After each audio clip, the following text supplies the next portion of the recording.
thanks a lot for coming, everyone. I really appreciate you taking the time out of your busy schedules to come to this roundtable event today. So just as a quick introduction to myself, my name is Jamie Crowley. I'm a managing consultant here at Amicus, and I focus purely on recruiting for full stack and back-end JavaScript and TypeScript developers across the UK. As an agency, Amicus also cover Python and Golang positions across the UK, Germany, and also remotely across the US now. We're really passionate about trying to bring something a little bit different to the software engineering market. So with that, today we've got 3 engineering leaders who are going to be joining with me, and we're going to be discussing the topic of how to maintain work-life balance whilst delivering high-pressure projects. So what I'll do from here is I'll just give a quick kind of run around to everyone, allow everyone to do like a brief introduction so we're all kind of familiar with each other, and then we'll kick off with the conversation from there. So firstly, we'll come to you, Serdar, if that's okay. So Serdar was most recently head of engineering at TryHackMe. So thanks a lot for coming, Serdar. But would you mind just giving us a brief kind of overview of your career history to date and how you got to the kind of senior position you're within now? Oh, you're on mute. Thanks for the intro there, Jamie. No worries. As you quite rightly said, I was the head of engineering over at TryHackMe, a educational platform for cybersecurity. Really, career-wise, it's been a bit of a mixed bag. I'm the kind of person where I like to get involved in different aspects of the business. So I've been in product, I've been in operations within tech organizations, but the place I found myself comfortable was within engineering. I was a developer myself for several years, and then kind of really honed in on my leadership skills, where I was working with the people management side of things and improving operations. So kind of went down the whole engineering manager career path for a while before ending up as head of engineering over at TryHackMe. And right now I am consulting, taking what I've done and learned over the last 2 companies and helping other startups grow and transform from startup to scale up. We've kind of identified certain areas that a lot of people tend to be struggling in that space, and that's what we're targeting and helping them grow. Good man, perfect. Thank you very much. So next up, we're also joined by Anna Pasparan, who's a software engineer and manager at Vodaphone. Thanks a lot for joining, Anna. Would you mind just giving us a brief introduction to yourself as well? Yeah, sure. Thank you for the short intro. I'm Anna, and as you mentioned, I'm a software engineer manager at Vodaphone. I've been a software engineer and working kind of full stack in a lot of areas for more than 5 years. And then I've got contacted by someone from the recruitment team from Vodaphone for a management role. And I did want to kind of get into this management role for a while. So it was a really good opportunity for me. So I took it. It's the first time in this role, and I was so lucky to get an amazing team at Vodaphone. The engineers are super supportive, and I learned so quick about like the full work we are doing here from them, and they support me daily on everything I do. And it's amazing that the team is working on a project that currently is local in UK, but we are looking into scaling it globally. So a lot of opportunities to actually share our project and our work with other markets. So yeah, just amazing. Amazing. Thank you very much. One thing I forgot to ask as well, just before we come to yourself, David. So how big are the teams that you're used to managing, Anna? Like what kind of level are we talking? Yeah, so as the first time in my role, my team is about 8 engineers. Okay. Quite a big one for the first time in the role, but yeah, quite lucky. Absolutely. They support me too. Brilliant. And what was yours like, Serdar? Take myself off mute this time. I've basically gone into teams and started them off from scratch. So literally 0 and built them up to circa 19, 20 people, sometimes just solely engineers, other times a mixture of product managers, QAs, designers, and so on. Perfect. And then last but definitely not least, we have David Maidment, who is the head of engineering at PremFina. David also helps come up with the topic for this evening, so thank you very much for that. Would you mind just doing the same, David, please? Just giving us a brief introduction to yourself, where you're up to, and what kind of teams you've managed previously. Yeah, sure. Thanks for the intro, Jamie. Yeah, so I guess similarly, I have a background in engineering. I've kind of been a coder my whole life. Fell into the industry quite by accident in the early 2000s. worked in a ton of different industries, kind of, getting more experience, more senior in the kind of development space. And then a few years ago, kind of moved into leadership and management instead. So my last role was a CTO of a very early stage startup. So there I was employee number one and starting the team from scratch and building up into kind of single figures. I'm currently head of engineering at a fintech called PremFina, and we fluctuate, but kind of 20 to 30 person size. That's kind of what the department I've got at the moment. And yeah, so everything in between there. And I've done a ton of roles as well. I've done everything front end, back end, DBA, system administration, DevOps, bit of everything really. And focusing more on the management and leadership in recent years. Amazing. All right, brilliant. Well, I really appreciate everyone going through the kind of introduction, so we're all kind of on the same page about different teams that we've managed within and kind of where we're up to at the moment. So we'll just jump straight into the topic because there's a few different points that I wanted to cover. I think the first one I wanted to cover, because it's inevitably going to come up at some point, is something that anytime I have a conversation with an engineer or a leader, is remote working.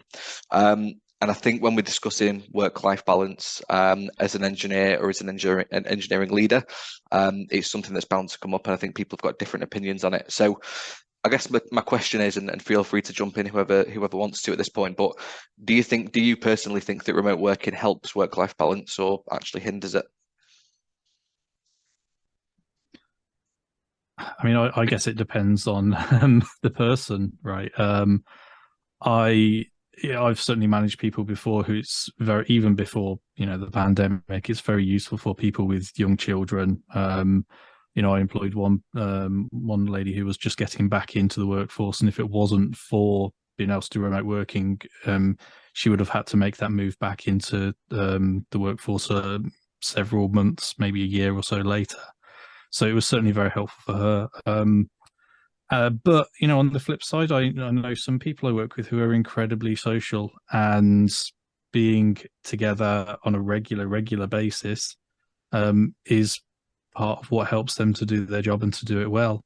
I personally fall on the side of I work very nicely, just locked in this room, kind of left to my own devices. But that's the kind of person I am, and not everyone is that way. So I don't think there's a definite answer one way or the other. It's each person to their own. And I think as kind of leaders, our job is to make sure that we can remove whatever barriers people have or help them. A lot of companies have hybrid approaches, so it isn't just one or the other, but whatever your company's doing, it's really about making sure that we're supporting people so they can work in the best way, whatever personality type they have, whatever their situation in life may be.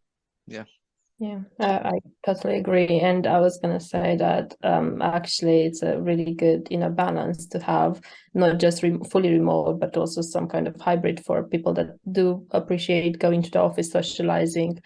Definitely after the lockdowns and COVID, I've heard more and more people want to go back to the office once a week just to socialize. And from my days in the office, from time to time, I can see that it's mainly focused on socializing more than work. So it's good to have those days, but definitely working from home helped a lot of people. And I found out myself that I'm cooking after work, which is, I was rushing home, no have time to cook, and now I'm cooking after work and actually eat at a reasonable hour.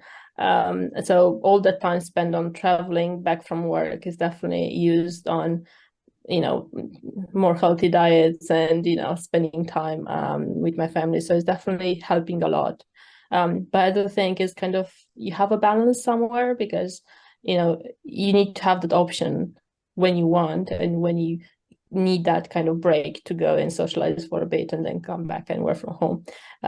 But we definitely seen, like in the teams I work on, I lead, is I definitely seen a lot of people really enjoying working from home, being close to family, spending lunches maybe with them, especially the ones with children at home. So and also it helps them focus on the work after that, because they are there present, so they don't need to worry about what's happening at home. So it definitely helps a lot with that kind of mental health and being more focus on the work because you are at home, so you can actually go and check on your children or other stuff. Yeah, absolutely. Yeah, I think it's I think, like you said, the main thing is just being able to get that balance. I personally hate remote working. I have the option to do it. I just hate it. I've got an apartment and I just end up sitting in the same room all day, every day, and it's just not for me. But at the same token, I'm working from home like on Thursday this week, as you can probably tell, I need a haircut. So it's a little bit difficult for me to get a haircut where I work. So I'm just going to go and have one on my lunch while I'm at home, and I've got a few deliveries being made. So even just little things like that is a big help to have that option. But yeah, personally for me, it's not. But especially when it comes to like hiring engineers and stuff, I know that it's such a massive talking point and pretty much the deal breaker as to whether someone is interested in the position or not. So, sorry, Serdar, were you going to jump in there? No, I was just really going to agree with everything that everyone has said so far. I've had the same experiences. I've been working, I would say, remotely 95% of the time for the last 5-6 years. So long before COVID was a thing. And have had very mixed experiences, both things that have affected me and the organization across the board. Like, I've been in companies at times where you could kind of work remotely occasionally, like under special circumstances, but you would have to go to the office. The funny thing was, my team in particular, most of them, actually all of them at one point, were based on the West Coast of the US. So we were operating 8-9 hours apart. I was only overlapping with them for 1 hour of the day, but yet I had to sit on my own in an office, whereas I could have been at home and having more time to myself and doing other things like you guys have just mentioned. Then there's been companies that I've come across, both as a leader and as a kind of IC, where it's just policy. Just because someone somewhere said so, you have to come into the office. They've not even entertained the idea, or they've got this misconception that people aren't going to be as productive. You can't trust the people. They're going to steal the equipment. They're going to steal the IP. They're not going to produce results. I think COVID has now shown us that that's not the case. There is definitely a way that it needs to be managed. You need to be organized in the way you roll out remote work from a lot of perspectives. But it opens so many doors. I definitely don't think it should be done 100% of the time, but there should be the option if that's what suits that person's lifestyle. But from a leadership perspective, if you look right to the top of the chain at C-level, when you're making business and financial decisions, you're now saying that I don't just have to recruit in this city or this country or this continent. What's that going to do with salaries? You could potentially end up spending less, getting more for your money if you do spend the same amount. You're getting more diversity in your team, different cultures, backgrounds, people thinking, behaving different ways, even though they've studied the same degrees in different countries. And when you put those people together in a team, as long as they're kind of tightly knitted and they've got the right leadership, you perform great results. As far as kind of security is concerned with your IP and stuff like that, we have tools and software and things to manage all of that. That's available. That's not a concern. Yeah. So for me, I think remote work has been great. And one of the only good things that came out of the whole COVID era was it being forced on certain industries that otherwise would not have embraced it. And it's shown us that there is another way. Yeah, I completely agree. And, I experienced that firsthand, not that long into the pandemic when we, as many others, had to embrace remote working.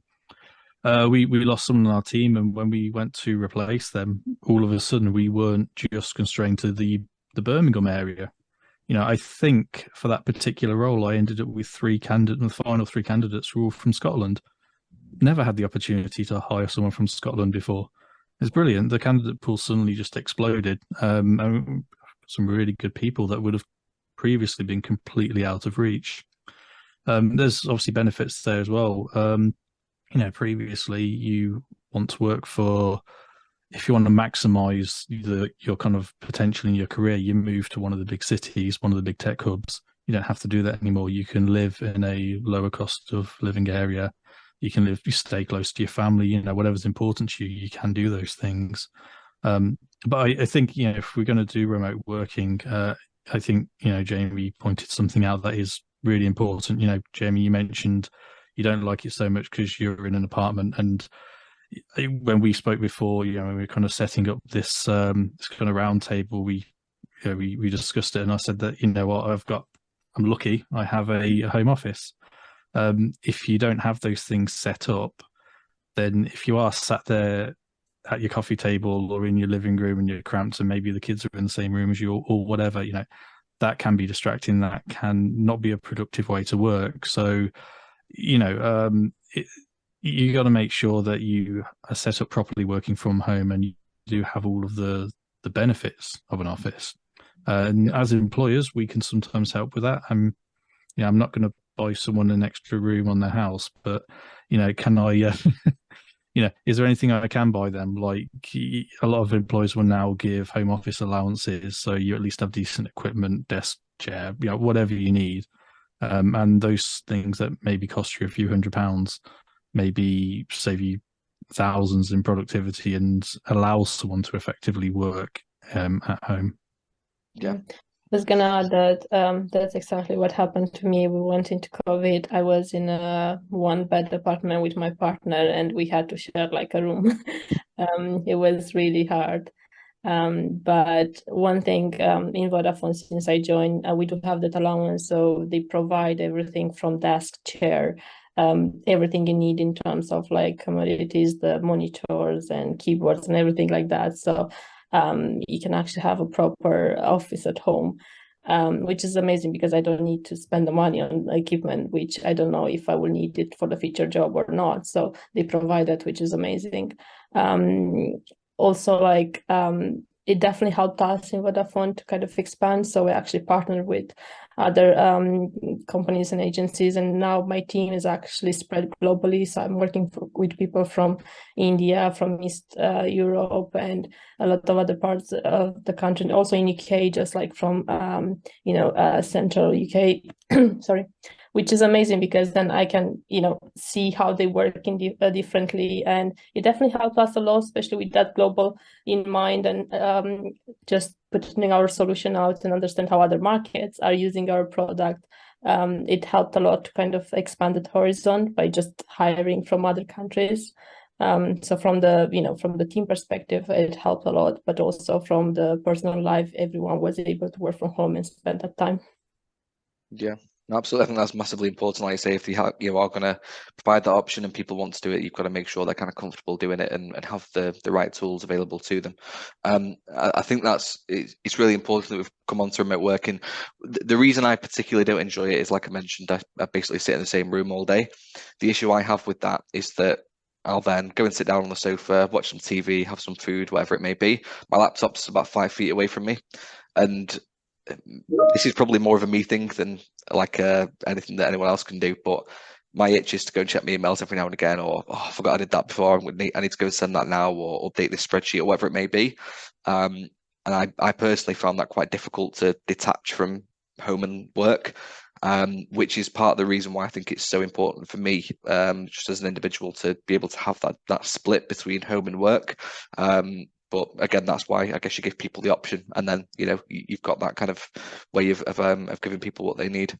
I found a really quick solution. You move outside of London or outside of a big city, and you have workspace, which you can now do because of remote work. True. Yeah, it's a good point. Especially with like cost of living and stuff at the moment, it's something that I think a lot of people are probably going to be looking into. So, absolutely. I think one of the things that I wanted to kind of jump into in terms of the topic today, and one of the kind of core things that we're focusing on, being work-life balance, but also having these, really important deliverables, these project deadlines that you need to meet. So I guess obviously all as leaders and people who've managed teams, you've got a deadline coming up in the next couple of weeks. And people you can see are starting to get a little bit stressed out, things maybe not going to plan. How do you as a manager go about making sure that everyone remains positive, doesn't suffer from any burnout, while still being able to hit that deadline? What are some of the things that you've come up with or managed to learn throughout that? We actually had some recently, a few months after I joined, and as I said, it was first time for me in the role, so I kind of just tried a few different things. One thing that worked really well for my team was just making sure we have the focus clear, like what we are focusing on, what we need to deliver, and then splitting that into smaller pieces. So each member of the team can focus on one bit and they know exactly who is depending on that work being delivered. And that helped the team a lot. So I got really good feedback from them, not being so stressed about the deadline because they knew exactly each step at which point is it. And we do have daily stand-ups, so we do check on those, on the progress every day, which it helps.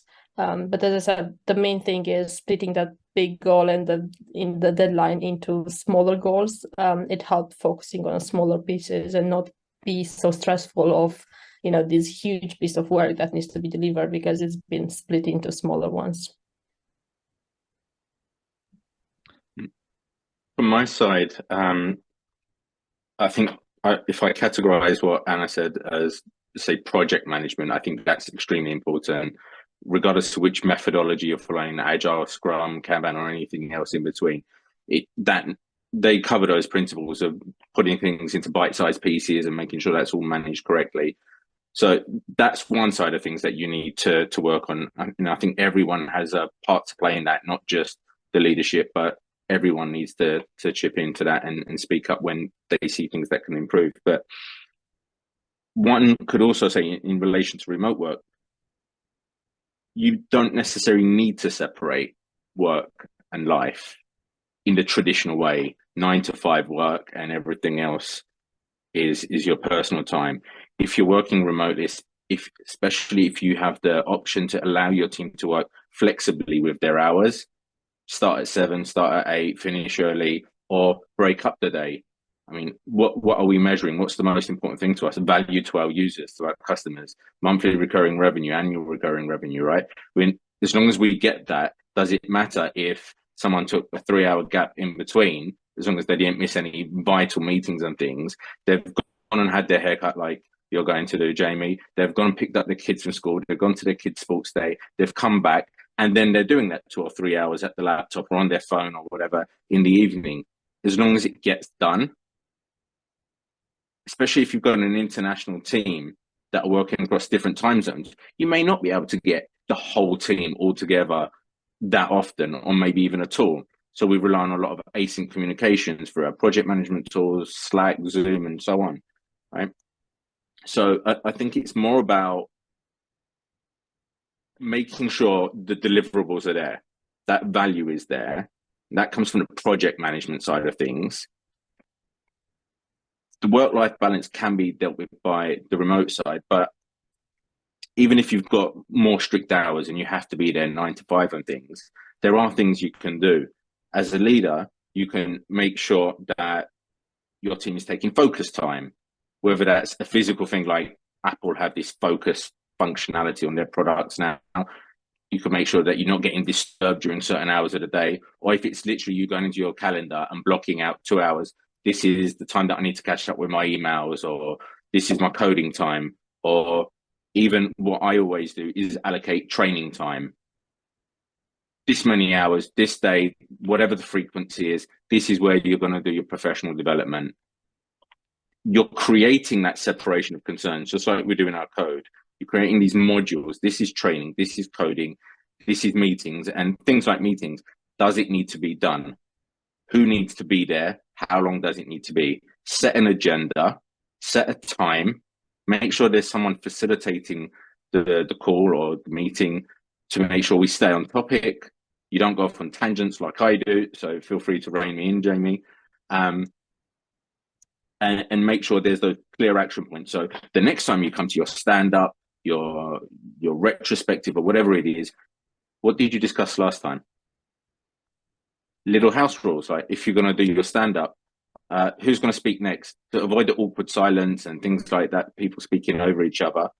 Have rules like put your hand up in Zoom or Google Meet, whatever you're using, or follow the traditional, Jamie, over to you, and a hand over. Like just little tweaks like this. And I wouldn't say there's any combination of them, which is like the magic key here. you've got to look at your team. Who are the people you've got? You need to get to know them. Have coffee time with them. As a leader, don't just do your one-to-ones and your OKRs and things like that. Call up one of your colleagues randomly. Just have the equivalent of what you would do in the office, a water call or a coffee break for 5-10 minutes. How are you? Ask them about their personal life and mean it. And then you can pick up on patterns as well. You can see, like, this person isn't spending any time with their family, with their loved ones. They're not doing the social activities that they once used to do. And when it comes to your official meetings, you get them to do it. On that note, I'm going to go quiet and give someone else. Just a quick point on that as well. I think it's really good, just what you mentioned at the end there about giving people that opportunity to have a personal conversation and just a chat. I think it needs to be done on a very like low-key basis. You don't want it to be prearranged, because then, you know, people may start overthinking it. They might start thinking that they need to come up with an answer. Sometimes if you just ask someone how they are, if they're okay, if there's anything they need help with, it just kind of eradicates the need to overthink, and you just actually say what you mean. So I think that's a really good point. And again, if people are kind of struggling in terms of, you know, pressure on deadlines and stuff, it's probably I'd imagine a much easier way to get someone to kind of open up about that. Sorry, done David. with my team, like we just have like 15 minutes coffee/tea, because not everyone drinks coffee. We just did this and actually found out so many things about my team. So we just went on the call, everyone that wanted to join. So it wasn't mandatory, so they don't feel like pressure to join. But a lot of people joined and just share like how their day was or what plans they have for the weekend, just outside of work, just to kind of get the pressure out of the deadline and everything work related. And it was actually quite good, like a break in the day. We usually have it after 10, so at least you're not sleeping, and also for those with different hours, they are not like into lunchtime or something like that. So it was really good. Brilliant. Yeah, that's all great. I love all of that. You know, a tool that I've used previously is a Slack plugin called Donut, which will pair up two random people. They'll be prompted to schedule some time in the calendar, and they'll just have an impromptu chat, get to know each other. I found that's really good because you know, it's not planned in advance. You don't know who you're going to be talking to. There's not as much opportunity to overthink it, and you talk to people that you wouldn't normally think of, people in other departments, and yeah, I've had great success with that.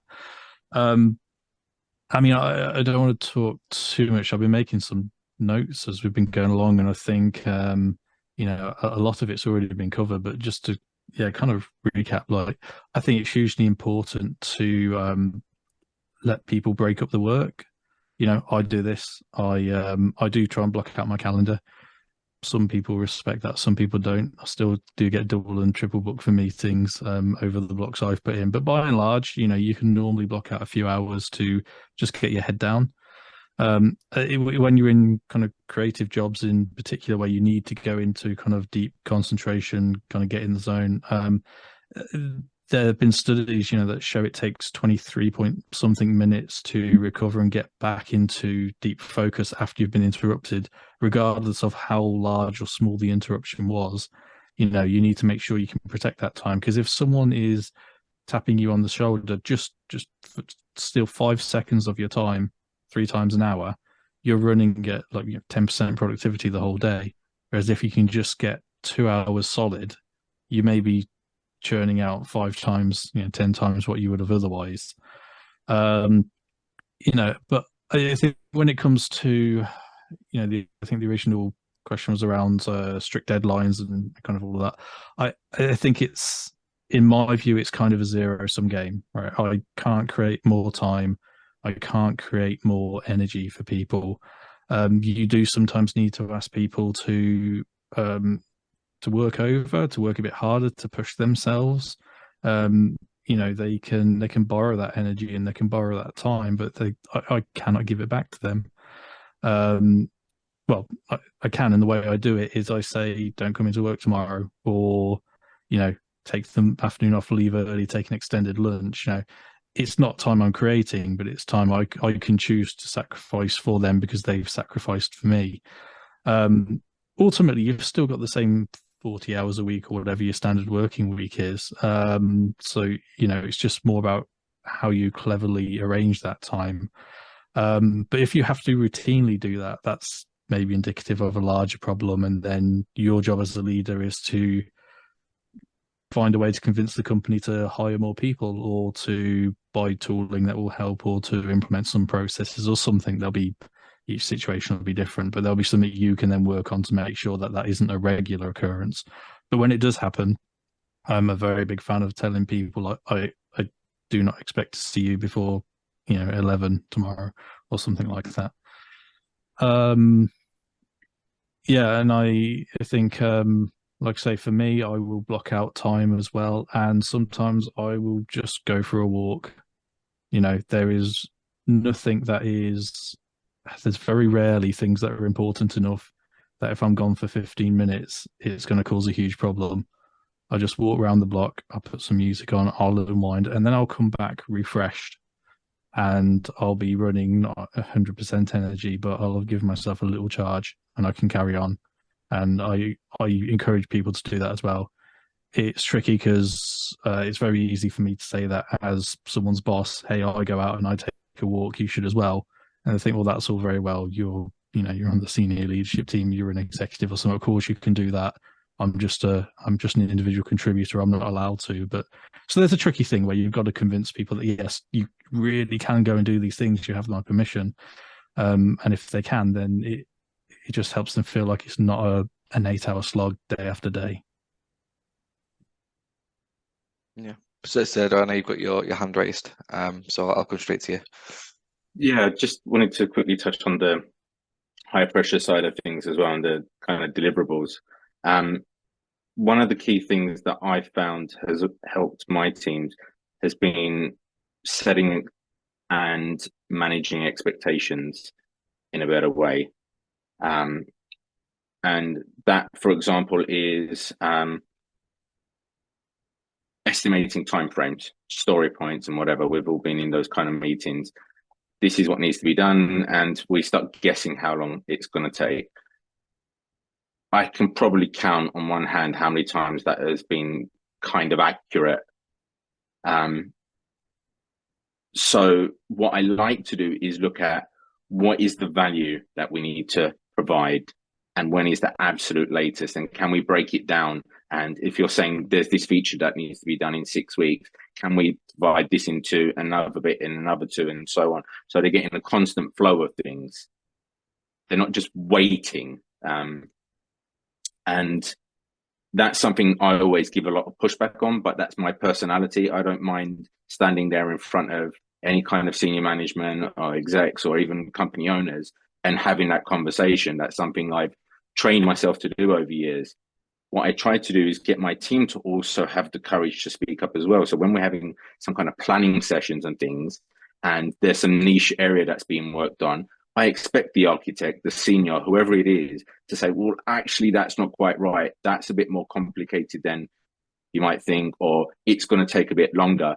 So it's on the one half of the table, you've got the kind of work-life balance side, but then to deliver this stuff, it's having the right operational processes and things as well. If you've got things the team are doing regularly, create templates.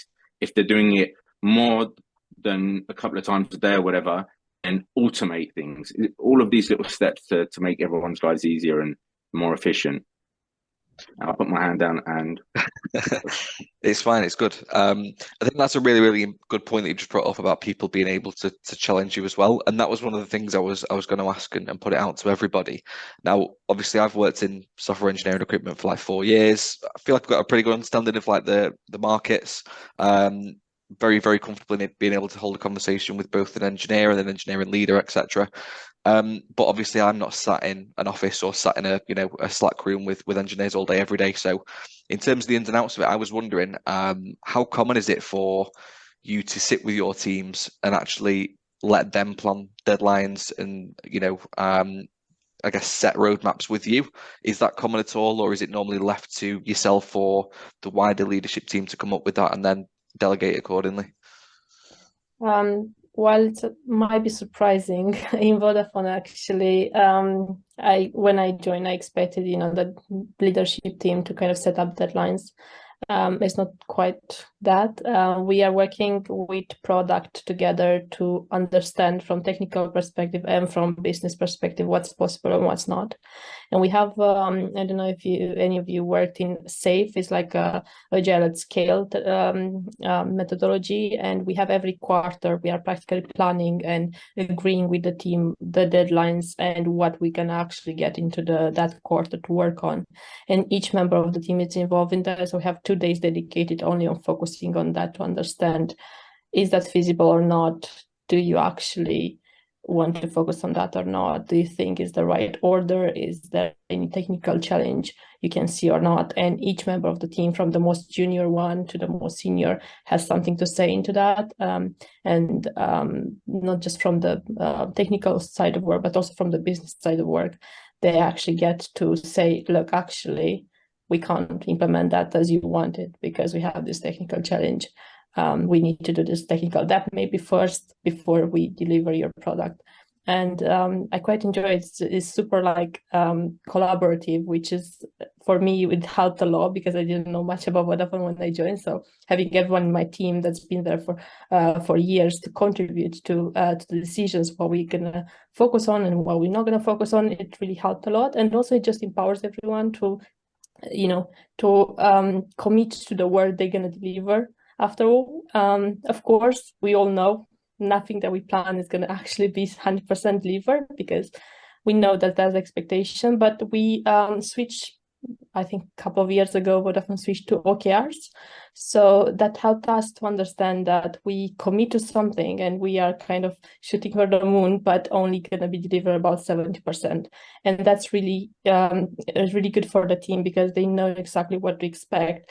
They will always strive to achieve more, but they know that that's not going to be 100% all the time. Yeah, and then you're not actually falling short. You're pretty much on target. That's interesting. I think it's really good because I was just wondering, because I'm just thinking of like you said, a junior engineer in the team or something from their perspective. If they're kind of sat there and the senior and leads and managers kind of talking, saying, right, by this date we're going to have made sure that this feature is implemented, and then it's going to be rolled out on this date, and they're going, I don't know if I can do that. It's good to hear that they've got that ability to go, actually, like, I'm not too sure I feel comfortable, or maybe I need a little bit more support in this area to make sure that happens. We do have a culture of like doing a lot of pair programming, so they do feel a bit more confident knowing that they will work with someone more senior. But I was surprised. I got some juniors that's been with us for 3 months, and they contributed so amazing ideas of how to actually speed up some of the work. So it was really valuable for us to have them there, and also for them getting their feedback was really valuable to see what we are going to plan, so they know what to look into in advance of the actual delivery. Yeah, I think a really important thing there is the mentorship piece. If you have, well, I mean, at any level really, but if you have a junior on board, then the more senior people in the team, it's their responsibility to make sure that they know what they're doing. You're pointing them in the right direction. They might look at a piece of work and think, oh God, this is going to take 6 months, but maybe there's something about the system or the framework that they don't know yet, and a senior can pair with them, help them learn that new thing. And then they can understand that, okay, it is only going to take them 1 week. And I think, the same applies to us as kind of senior leaders. When we have teams, and the best teams I've ever worked in are the ones where I tell them what to do, or the company tells them what to do, and they figure out how to execute on that. They'll come up with, they put together their own sprints. They'll come up with the backlogs. They'll figure out, they're the experts. I don't want to get in their way. They'll figure out how they're going to deliver these things I've asked for. And my job is to kind of be guardrails, make sure that they don't go completely off beast with some ideas, remind them of the big picture. If they start talking or planning a particular thing that they want to build, and I know it's going to mess with something that's, on the roadmap a year from now, but it's not quite on their radars yet, then I can step in and help course correct them there. It's about making sure that everyone has the knowledge they need to do their job that they might not have if the person pairing with them, mentoring them, wasn't there. Perfect. From my side, I try to remove barriers in terms of departments or hierarchy and things like that.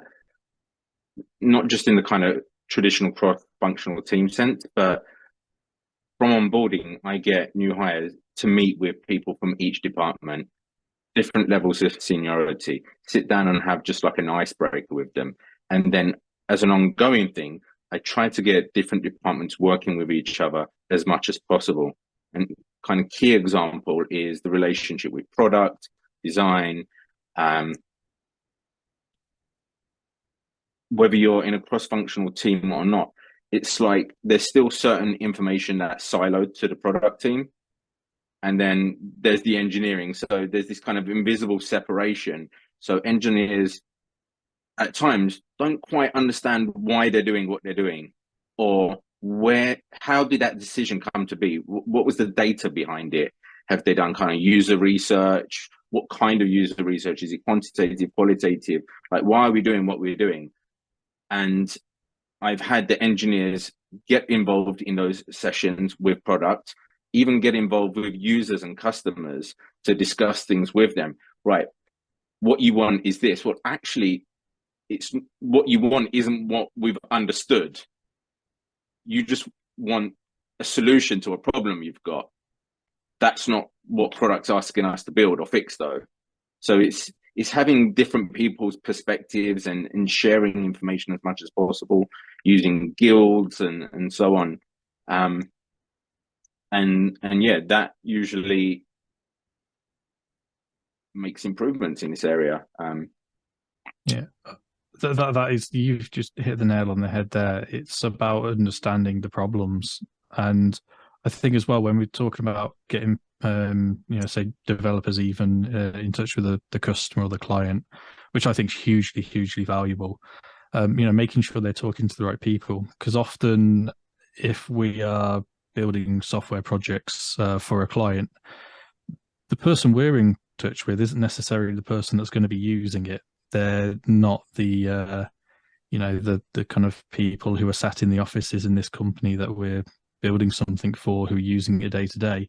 We're talking to someone who's responsible for sourcing third-party integrations or tooling or whatever it is. We're talking to a manager who's been told what the company needs, but doesn't necessarily mean they understand what the problem is going to be solved. And then you're going through 3-4 different layers of management on both sides until, so if you can put the people who are building the things in touch with the people who have a problem to solve, you gotta have some oversight there, because otherwise they'll all just go crazy and build wild things that they don't really need. But like, you'll at least then understand the actual problem, and that's the root of it, understanding the problem. That's huge. And then it doesn't matter how senior you are or aren't. You can be brand new to the job. If someone describes a problem to you and you have a skill set that means you can solve problems in some way, in our sense with code, you'll immediately start thinking of ways you can solve that. And it may not be the way that someone 2-3 levels above you in your company has said, here's exactly what we need to do, which unfortunately often is the case. Yeah, and that's actually super true. So in my first job as a software engineer, I worked for a company that we were just told what to build based on what the customer wanted. And after 6 months building everything, we had to throw everything away because it wasn't what they actually needed, because they didn't know what to ask for in terms of the actual details.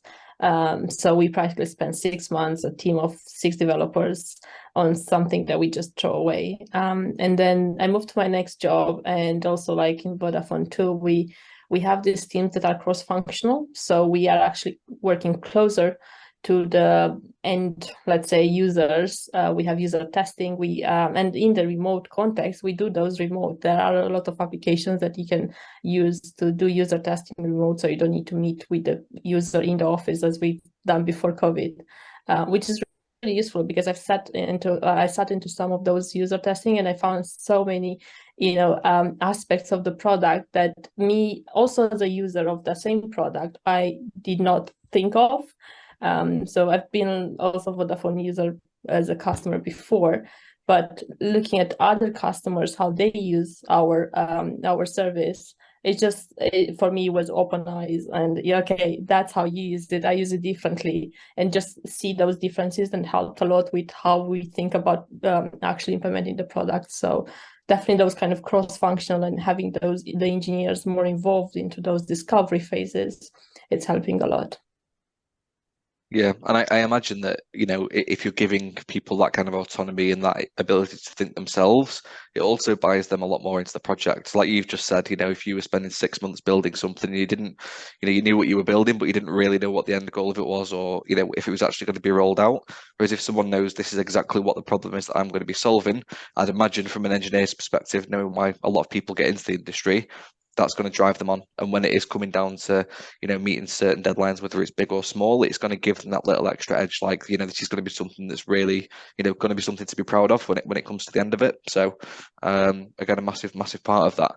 I think probably the final point I wanted to kind of cover on, and it's something that we've kind of briefly touched on throughout, and this isn't necessarily something that is purely down to tech leadership or software engineering, but it's obviously massively important. You know, you hear a lot of these huge businesses, particularly within places like banking, that have just got like ridiculous deadlines and people end up suffering with burnout.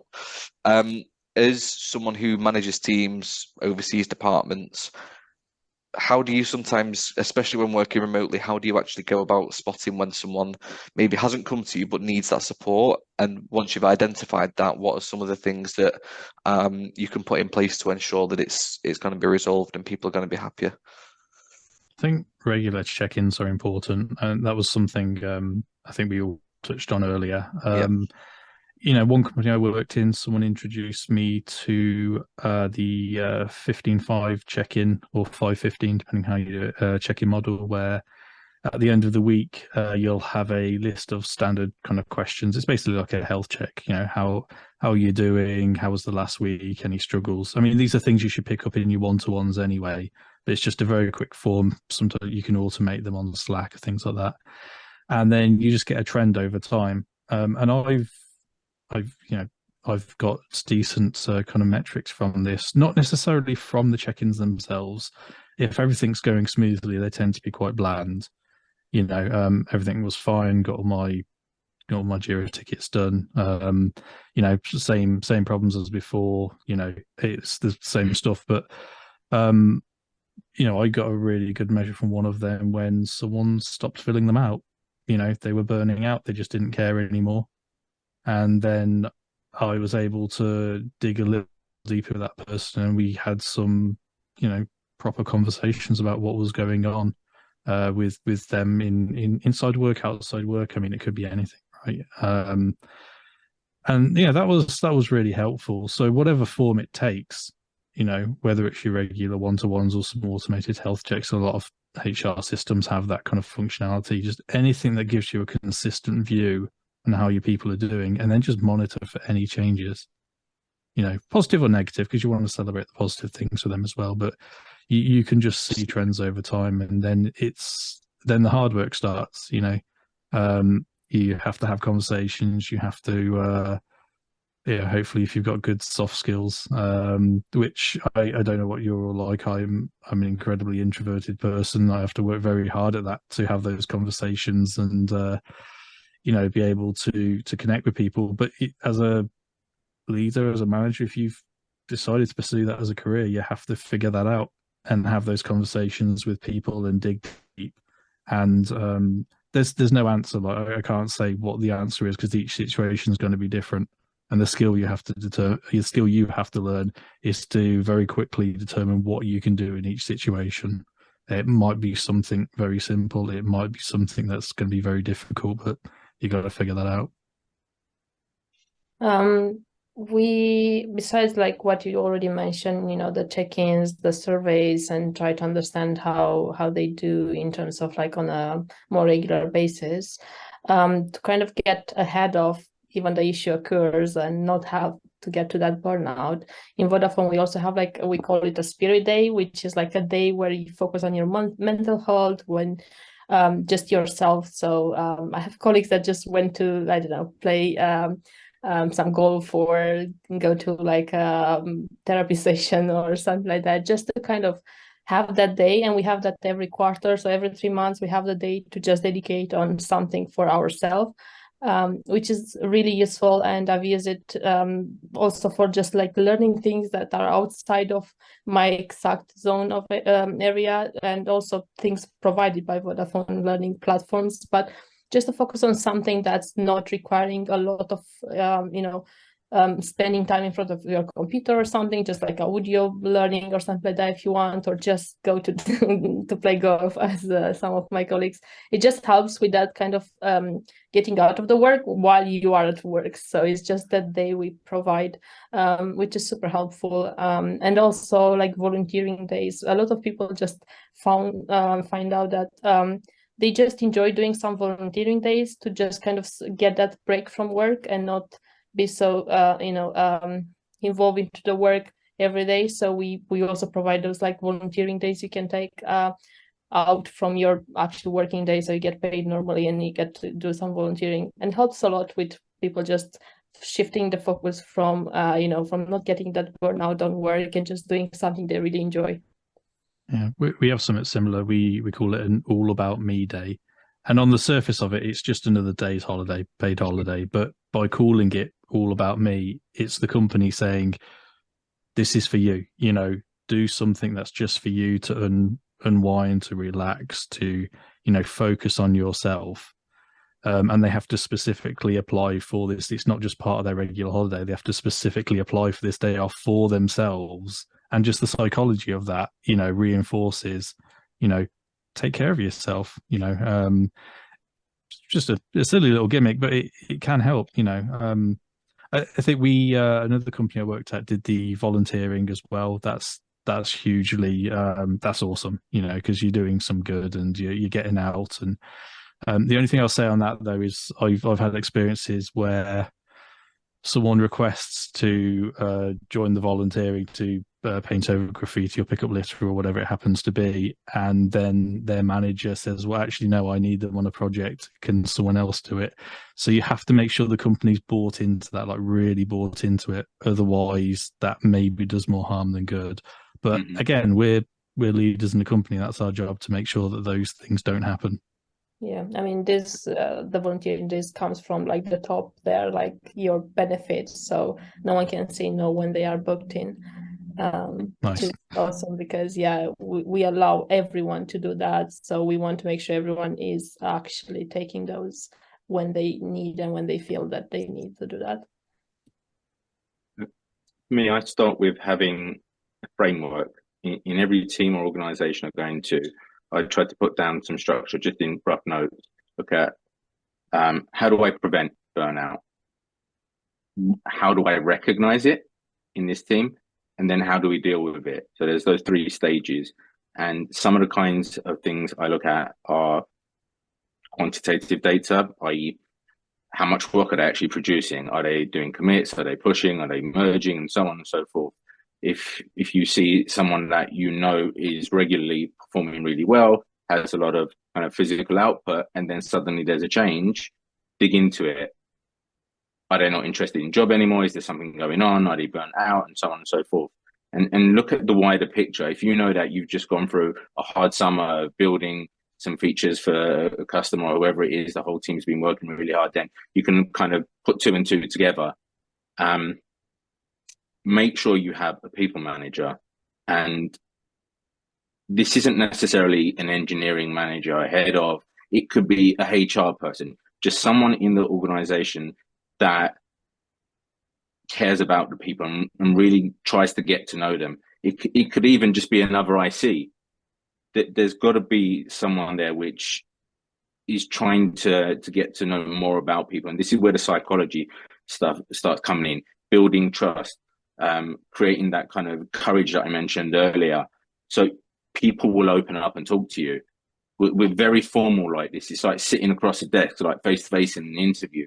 You need to get people into their comfort zone. So I do really stupid things. For a start, my management style, I don't act or behave like a manager. I say and do things which some people probably think of as inappropriate sometimes. An example, at the end of a whole company all hands, I gave a presentation, and then we needed to discuss what we're going to do at the whole company get together in Portugal. And I said, well, all I'm focusing on is rewarding my team. They've been working hard. I'm going to get them drunk and I'm going to take pictures and put them on social media. Obviously, I didn't do that, but it just made people either think this guy's crazy or start laughing.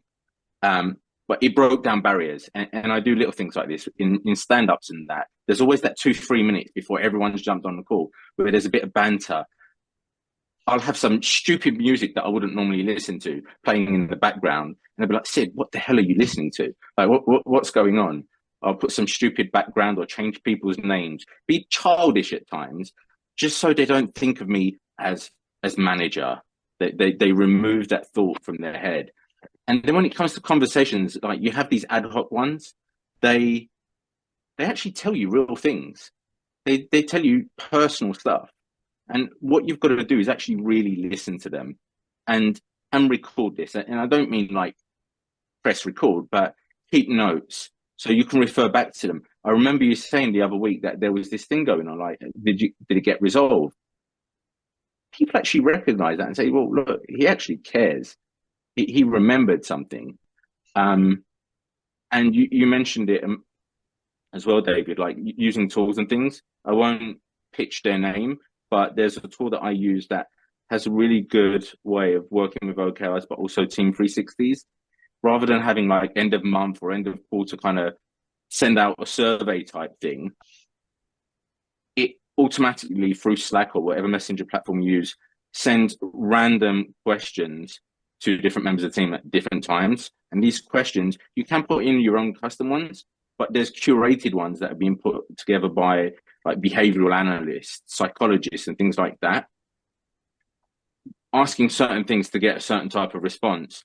And it gathers this information. You can get all the usual graphs and everything, but you get a continuous health check of how your team's doing. You can see trust levels. You can see when people have had a bad day. One of the things that I always customize into it is at the end of the week, what went well about this week? What didn't go well?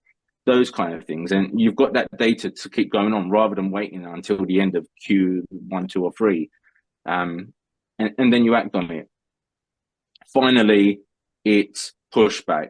Things that you guys have mentioned about the deadlines. It must be done. It's got to be done by here and then get them to do overtime. I've had the owner of a company call me on a Sunday afternoon while I was out walking with my family and tell me a customer needs something done. It needs to be done manually on the database. Can you get someone to do it? Yeah, sure. It'll be done by noon tomorrow. No. It needs to be done tonight. No, just point blank. Yes, I could. Any one of my team at that point would have happily jumped on for half an hour, done that task. But no, that's their time.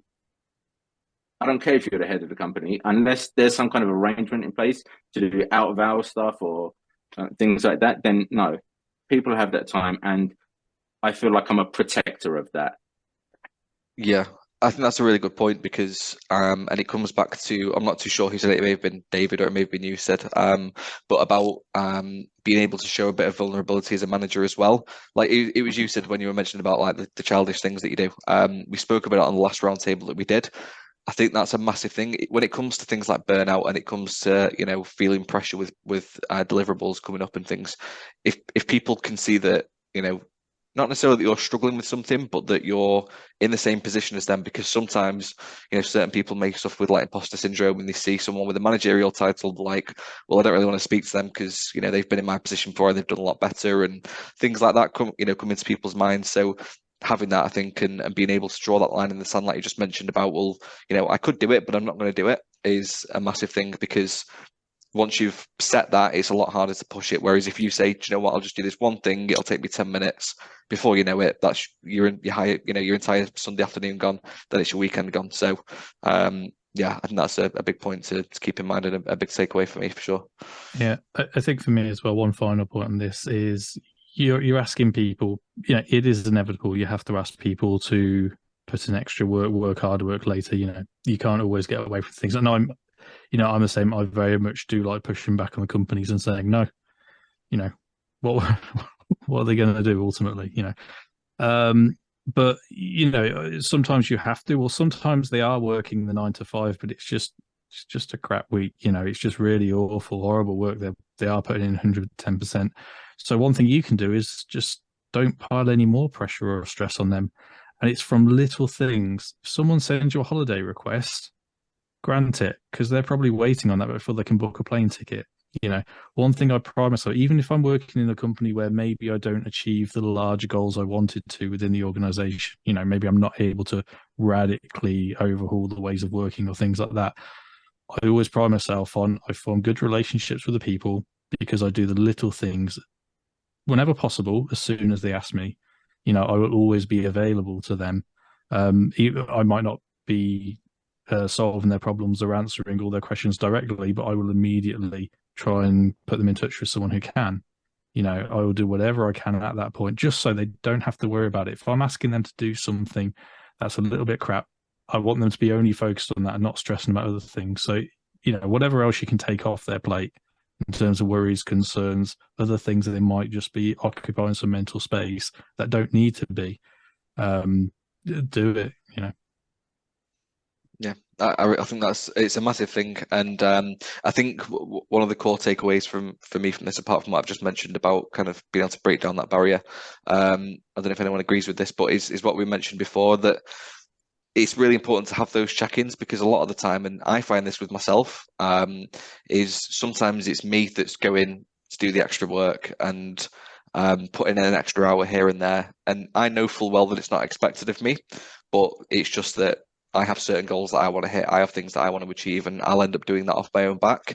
But then sometimes I need to be reined in on that because it's going to affect me in the long term. But when I'm looking at it there and then, I'm thinking, well, it'll just be, you know, I'll just do an extra half an hour here, or I'll come in an hour earlier and just get this done. But actually, sometimes that can be massively negative and have a negative impact, because I'm going to end up suffering with burnout in the end. So luckily for me, I've got people around me that will say, look, like, you know, you don't really need to do that. You can do it at this point, or we'll do this instead. And I think that's a massive point in terms of a management perspective, to make sure that you're aware of how people work and how different people will respond to different things. So big point for me for sure as a takeaway. And also making sure that you're not reinforcing and rewarding that behavior. So True. if people see that the ones who get promotions and pay rises are the ones who, you know, do work on Sundays, then everyone's going to do that. Everyone's going to burn out. You'll have a team full of senior or principal engineers that just have zero energy and zero will to work for you. And that then feeds down, if they're the people at the top, then it's going to feed down in terms of the culture and how everyone else behaves as well. So yeah, good point. Just conscious of time, I know we've been on for just over an hour. I know everyone's busy and taking time out of, you know, their personal time to do this. Has anybody else got any other points that they feel like we've missed, or anything else that we'd like to bring up before we get wrapped up at all? I mean, if we can keep speaking about the line management and the, you know, the check-ins, we might need another round at the table about that. Yeah, but definitely, I think I kind of agree with you all. Like the regular check-ins, I actually have quite often check-ins with my reports, especially, but also with everyone in my team. It's not a report of mine, but I still want to check with them how they are doing, if they do feel overwhelmed or not, how they find the work and so on. So I do like to have at least 15 minutes check-in at least every other week, but even more often when possible, just to make sure they are actually, you know, doing well and they don't feel overwhelmed. And by just asking and being upfront, people do share things, but you just need to be upfront and ask them and be transparent of what's your expectation and what do you expect them to share with you. And it helps a lot, and you can find a lot of things about your team by just asking.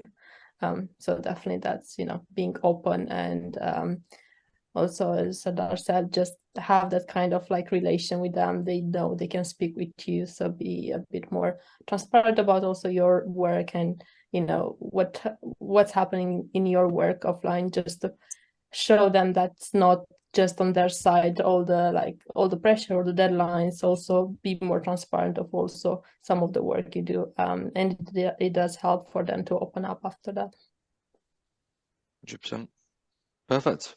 Well, like I say, I think we'll get things wrapped up. I know we've been on for just over an hour, and appreciate you've all been at work all day and then come on after hours and stuff. So really appreciate all of your time and for contributing to it. You're causing burnout there, Jamie. I know, yeah, I'm taking you outside of your work hours. You should have all said no, based on what I've just said.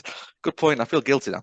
But no, thanks a lot for coming along and for contributing so much to it. It is massively appreciated. And obviously this will be going out on YouTube and stuff. I think what might be beneficial as well is I'll email everyone tomorrow morning. I know there's a couple of like Slack plugins and tools and stuff we've mentioned. If people wouldn't mind sending me the links, I'll leave it in the description of the YouTube video for anyone that listens and wants to kind of implement something like that. I think it'd be really beneficial. But yeah, thanks a lot for your time, and I'll speak to you all again soon. Thank you. Thank you so much. Thanks for having me. Have a good evening. Take care. Mhm.